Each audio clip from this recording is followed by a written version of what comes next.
This is Think Out Loud on OPB. I'm Dave Miller. 5 years ago, we talked with Jennifer Lincoln. She is an OB-GYN at a hospital in Portland. You can also find her on TikTok, Instagram, and YouTube combating misinformation about sexual health. In 2021, she turned that down-to-earth communication style into a book called Let's Talk About Down There. An OB-GYN answers all your burning questions without making you feel embarrassed for asking. She has just released her second book. It's called The Birth Book, an OB-GYN's guide to demystifying labor and delivery. Jennifer Lincoln joins us now to talk about it. Welcome back to the show. Thanks so much for having me. So there are a lot of different healthcare professionals whose jobs are directly related to pregnancy and birth. What is yours like as an OB hospitalist? Yeah, so I am a board-certified OB-GYN, and as an OB hospitalist, I work solely on labor and delivery. So that means we're caring for pregnant patients who are coming in to have their babies or for triage visits, for folks who are transferred in from other hospitals. We're also helping the other doctors if they have emergencies, assisting with their C-sections, and we also work with the high-risk OB-GYNs, helping to manage their high-risk patients when they're not in the hospital. So that means no 2 days are the same, which is great. It also means I didn't hear you say prenatal visits in there. Correct. Yeah. So we are just in the hospital. So I gave that part of my practice up, which is unfortunate. But the benefit of our model is that we are always there. We're physically present. And we're also really the specialists in emergency management because we see those things every day, every night. And what's nice is the doctors who are in the office, they don't have to run out and see a patient in triage and run back and get all backed up. So I think it's a really nice model of care, especially when it comes to the safety aspect of things. How has this current job, how did it lead you to write this book? Well, I saw patients coming in who just did not know what was about to happen to them. And I think it really came down to three gaps that I noticed. And the first is that the healthcare system is not set up to really educate people on how to have a baby. And what I mean is not that the doctors and midwives aren't trying and desperately want to, but when you have a visit that is set up, it's 15 minutes. And by the time you actually get through the rooming and the blood pressure and giving the urine sample, you might see your provider for a couple of minutes. So you don't have time to ask questions. And layer that on top of you're coming into this not really knowing how your body works, because we're not really taught in school. If anything, you're taught how not to have a baby, not how to do it. And so that's the first gap. And the second gap is really related to access that I would see my patients experience. And we know that 30% of counties in the U.S. are considered maternal care deserts where there's no OB-GYN, midwife, labor and delivery, or birth center. 50% of American counties have no OB-GYN. And it's only getting worse. There's just data out last week that showed from 2010 to 2021, the percentage of Americans who live within 30 minutes of a labor and delivery went from 90% to 60%. Now, I don't think my book is going to open up labor and delivery units, but it will give people the language for things to look out for and to know what happens once they come in. I was really surprised by something you write near the beginning, that yours, you say, is the first ever book focused solely on the birth experience, written by an OB-GYN. Is the crucial distinction here that there have been other books, but they include pregnancy as opposed to solely focusing on birth? Correct. And there are other great books out there that are just like you described, that include the, from the beginning to the end process. I wanted a book that just focused on the birth part. And I think you see it's almost 300 pages just, and I'm doing air quotes, just talking about that, because to really do it justice, you need to go into real specifics, because what I see is patients who come in for an induction of labor or for a C-section, and nobody's ever mentioned the many things that may happen, and that's what they want to know. They don't want just the glossing over high-level things. And so I wanted to write a book that just focused on that, and from somebody who that's what I do every day, and I see on social media and elsewhere, content that's out there from people who are not doing these things, and it's really confusing for patients and for readers to know what's accurate, who can I trust? So I hope I become that trusted source for them. The American Journal of Obstetrics and Gynecology reported in 2024 that childbirth-related PTSD affects between 3 and 6% of mothers.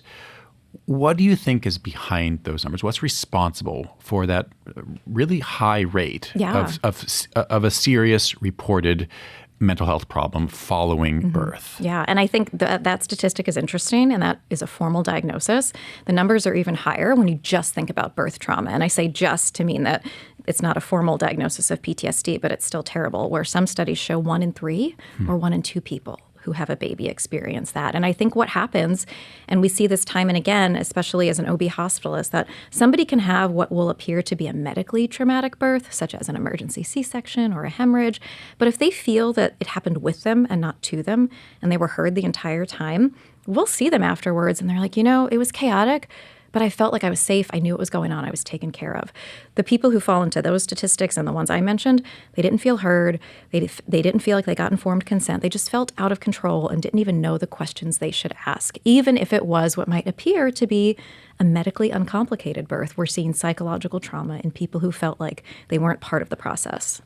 What questions? So let's go to one of the early parts that you talk about in your book. What questions do you recommend that people ask prospective doctors or midwives if they are fortunate enough to have a choice about who will likely deliver their baby? Yeah, I have many questions, and I included in checklists in my book that you can also get on my website, because I want you to think of these questions to ask. And some of them I think are very obvious, like, do you take my insurance? What hospitals do you deliver at? And that's close to where I am. But I also think important questions are, what's your philosophy on birth? What's your philosophy on, how often you do cervical exams? And for folks not listening or who haven't had a baby, that's a really great question, because that helps you see, does this person believe that these things should happen in a very, this is how we do it, it doesn't matter how you're feeling, versus I see this as a team sport and I'm going to be there for you and I'm going to give you my expertise and my advice. But at the end of the day, you have that autonomy. So I think it's really important to feel that out. And if you even have the choice, which not everybody does, unfortunately. Right. So what do you recommend for people in more rural areas or with fewer options about who they can select? Yeah, I think that you might be somewhere in rural Oregon and there's the OB-GYN or the family practice doc, and that's it, And that is why, obviously I'm here to talk about my book, but I think it is an important resource, because even if that is the only person, and maybe you're like, I don't know how this is going to go. But if you walk in there saying, I know that not everybody should just automatically be induced by their due date.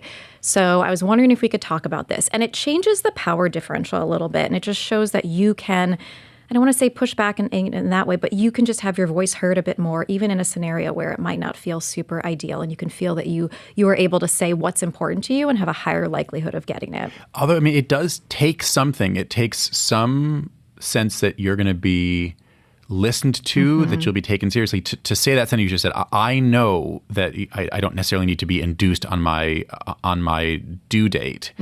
How do you recommend people even say a sentence like that? Yeah, no, I'm so glad you're bringing this up, because it is very different for someone like me, right? I'm a white physician and I'm English speaking and I'm not worried about, my immigration status or what have you. And so I know that I can say these things and not be worried, whereas somebody else who might not be in those same positions is worried they're going to be labeled as difficult or they're going to be treated a certain way. And I do address that in my book. And I say there are some strategies where you can phrase it, or you can have somebody else ask those questions. So you can have a partner or a friend who sort of becomes that person who can ask the questions in the room. You can have a doula, which I think, in addition to what we know how beneficial they are for labor, really what they can do is be that spokesperson for you. And there's a way you can say, if somebody's saying you need a C-section, it's very different to say, well, I just know all you want to do is do C-sections, versus, can you help me understand why? Can you give me more information? Do we have time to talk about this? Because when it is more collaborative and team-based, everybody's going to feel a little bit better about it. But it's a very real thing that you bring up for sure. As a hospital-based OB-GYN, part of your practice, and you mentioned this earlier, includes patients who have been transferred to the hospital after trying to, say, do a home birth or laboring at a birthing center. I'm curious how that experience affects the way you think about non-hospital births. Yeah. You don't see the ones that went well. They don't come to you by definition. There are plenty of births outside of hospitals that are smooth. Those aren't the ones that you end up dealing with. No. How does that not color the way you think about non-hospital births? Oh, it sure did. When I was a resident, I did my OB-GYN residency at OHSU. We only saw the ones that came in. And being the academic center, we saw sometimes really, terrible things. So I left residency thinking home birth is where safe birth goes to die. And I had a lot of ideas about it. And you were vocal about that? Well, I mean, yeah. I said, I would think, why would you do this? Why would you do this to your baby? And then guess what? I actually did this thing for a little while. And then you start to realize that there's more than one way to do it. And you understand why people choose home birth. So we were talking about how that person might only have that one OB-GYN in that rural area. Well, the other option might be a home birth by a certified midwife, and that feels much better. And so I have completely changed my view, which is that, and the data supports it too. We know that home birth for low-risk people can be very safe and actually has a lot of benefits that the hospital doesn't have. So I think we really need to change the narrative on how to birth safely. And in my book, I start off with where you can have your baby and with whom. And I really think home birth can be done safely and done in a safe way with the appropriate screening, transfer plans, those sorts of things. And I'm lucky now where I practice. We do see transfers, and I've seen some transfers that they go so well, and it feels like this healing moment where you can see the patient is like, oh my gosh, we came into the hospital, we needed something, we were treated with respect, and now we're not going to be so worried the next time if we need to seek medical care, even unrelated to obstetric care. If you're just tuning in, I'm talking right now with Jennifer Lincoln. She's an obstetrician gynecologist based in Portland and the author of the new book, The Birth Book, an OB-GYN's Guide to Demystifying Labor and Delivery. The first time we talked, it was about your first book, but also about the social media videos that you were making a name for yourself with millions of followers. Did doing that work, doing social media videos, maybe 30-second videos, did it influence the way you communicate, just even in interviews like this, or the way you decided to write a book? Oh, 100%. I feel like everything that's in my book, I have been asked at some point in some way. And so much of what I included, I don't think I would have even thought to address had I not been in social media. So I get questions of, is this safe? Have you heard about this? So I feel like, yes, I'm teaching on social media, but I'm learning and I'm seeing what's out there, what people are really worried about. And it's actually been really fun when I walk into a room and somebody's there in triage and they ask a question and I kind of get a feel. I was like, oh, you looked this up on TikTok, didn't you? And then they look at me and I say, show me the video that made you worried. And we'll watch it and then we'll communicate and we'll talk about it. And it just breaks through so much of the what's really going on. What are you worried about? What do you think is not safe? How can we have a conversation? So, yeah, I have learned a lot in my DMs and it's been really fun. And it also teaches me we have to communicate and go to places where people are in a way that they understand, in a language where they feel like they are heard. So I hope that in this book and in my social media, people feel like they're listening to somebody with training, but also it could be your friend. It feels like we're having a conversation at a coffee shop. It shouldn't feel like there's any shame or judgment. When you talk to other colleagues, other MDs, do you get the sense that they're as comfortable as you are in what you just outlined? A patient says something, you have an inkling that they learned this or got this information from social media, and then you ask them to watch the video and you'll watch a TikTok with them. Mm-hmm. How standard do you think that is? That comfort level with experiencing social media together and either corroborating mm-hmm. or complicating the information someone's getting from social media. Yeah. The younger they are, the easier it seems. The younger attendees the younger and the residents. Doctor is, oh, yeah. Yes. Yeah. But so I think it's changing. But I think what you're alluding to is that there's definitely still some people out there who think it's ridiculous that people are on social media educating or don't understand why a patient has gone to TikTok or YouTube and hasn't called the office, which I think really shows a lack of understanding about all the barriers and how people learn. So, and get angry or just, why would you question me, And I work with amazing people, and I feel like in this city especially, it's very different than other places in the country where maybe that power differential feels a little more combative. And so I hope that we're working to change that. But yeah, sometimes it can be a little bit funny when I say, oh yeah, you probably saw that on TikTok, so here's the video. We asked folks on Facebook if they felt prepared for the experience of pregnancy or giving birth, and what information, if any, they wished they'd had. Valerie Griffiths Brown wrote, I wish I'd been allowed to attend a birth in person at least once. Same with a death. Reading books and watching videos only went so far. Yeah. This seems logistically challenging. Seems that it would be, the paperwork would be a nightmare and the HIPAA. What do you think about this idea? Well, it's so true because historically, right, birth would happen at home. You would be around it. I think about the same about how we feed babies, that we are so isolated. And the first time you might see a birth or feed a baby is when you're doing it yourself. And she outlines it perfectly. How are we supposed to know how to do this when we've never seen it? And yes, videos and things can only take you so far. but being as prepared as you can. But that'd be a pretty cool, interesting spectator sport model of here's your childbirth class. Come on in. But I like it. Could you read an excerpt from the book? Sure. This is from part of your description of when you were doing your OB-GYN training, and it is a short section that you call Why Words Matter. Mm-hmm. I remember being an OB-GYN resident and standing outside a postpartum patient's room one day. I was presenting her case to my team before we would all go in the room to see her. Ms. X is post-op day 1 from a crashed C-section. A what? Interrupted my attending, who was one of my favorites in that she loved teaching us, but who was also known for her high expectations. A crashed C-section. I got the baby out in less than a minute, and would you want to hear that the birth of your baby was a crash event, Dr. Lincoln? She gently but pointedly suggested. No, I replied, while I thought, is it not enough that I saved this baby's life? Now I need to worry about how I say it. Let's say emergent instead, shall we? Suggested my attending. Okay, she is post-op day 1 from an emergent C-section. Guess what? She was totally right. Words matter. Even if in my exhausted state, I didn't realize it. I've only come to understand this the longer I practice and the more time I spend on social media hearing from people who feel that words used in their care hurt them or dehumanize them in their experience. So thank you, Dr. O'Reilly, for all you've taught me and many other learners. And I hope she's listening today. One of the striking things about that passage is that it felt like there's something helpful for a patient in reading that, but it really seems like that's the heart of the audience for that excerpt is fellow doctors, fellow healthcare professionals. Are they a part of your intended audience? Oh, I'm so glad you asked this question. So they were not the intended audience when I started writing this book, but as I went through it and as I was reading through research, and there's pages of references, I was realizing, like, wait a minute, why was I taught this way? Or why have I always been saying this when it's actually this? And I realized that we were trained a certain way and we carry those things on, and that isn't always evidence-based, and patients see this and they know this. And so what I'm saying is that I ended up also writing this book for other providers, whether it's how we reframe how we do fetal monitoring or allowing people to eat in labor and those kinds of, and the language that we use. And so I really do want this book to be for the people who are also helping the people have the babies, because we have had, and the field of OB-GYN historically has had a huge role to play in why people don't trust us.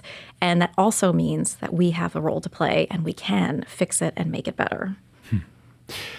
I want to read another comment we got from Facebook. Christy Anderson Stewart wrote, in response to, what do you wish you'd heard more about and knew more about? She wrote, the recovery. People tell you to slow down, rest, and recover. But if you don't have the support system, it's almost impossible. Your body needs so much time. Whatever you think you need, double it. I wonder if you could read us one more section of the book. Sure. This is near the end. It's sort of it's funny, but still a serious list that you've created to summarize the postpartum experience. Mm-hmm. Yeah, it's called Having a Baby is So Fun. I should just say it gets graphic, but nothing that I think listeners cannot handle. I believe in this audience. I do. All right. So you get to grow your baby for 10 months. Sorry, 40 weeks is 10, not 9 months. Please don't shoot the messenger. Squeeze a watermelon out of your vagina or have major abdominal surgery while awake to birth said watermelon. See your baby and think, wow, will they always look like that? On second thought, of course they look more like dad, naturally. That's really fair. Immediately be the source of nutrition for a new human who knows literally nothing about feeding other than that he must eat now. And even though the nipple is in his mouth, he is freaking out. And evolution, why is this the best we've done? Wear your own diaper to remind you just how much of an adult you really aren't in this moment. If you've had a C-section, have people cheer for you when you, 1, stand up, 2, don't vomit, and 3, finally fart. Have your nipples on display when anyone tries to come visit, like your grandfather, the cafeteria guy, or the 12-year-old med student, all by watching your partner with his useless nipples sleep on the couch that he tells everyone isn't that comfortable. Applaud yourself for not choosing violence for the previous one I just mentioned. Fill out more paperwork than any sleep-deprived human should ever be legally allowed to do. Be asked about birth control as if you'll ever have sex again. Spoiler, you probably will. Get discharged with your new human to drive on roads where everyone is clearly maniacal and out to get you. and enter your home. Feel that no one has ever done this before and survived it all, but you will, just 1 hour at a time. Before we say goodbye, I do want to ask you about a powerful section of the book near the end, which is about stillbirth. Mm-hmm. How did you approach that section? I wrote a bit of it, and then the power of social media, a woman who'd experienced a stillbirth, her name is Anna, she reached out to me, and it turns out she works for a nonprofit called Push for Empowered Pregnancy. And she reviewed that section, and I added so many more questions because of things she brought up. And I've never experienced stillbirth myself, but to have her review it, and I really wanted to go into all the detail that I could, because when it happens, you don't have time to fall apart, Google, and not know where to go. So I hope no one ever has to read that section. But when we know that it happens about 1 in 150 births in the country, it's actually more updated data than what I have there. I wanted people to have a place that they could go where you could help somebody through. And I'm just so appreciative for Anna's insight on that section. Jennifer Lincoln, thanks very much. Thanks for having me. Jennifer Lincoln is an OB-GYN hospitalist based in Portland and the author of The Birth Book, an OB-GYN's guide to demystifying labor and delivery.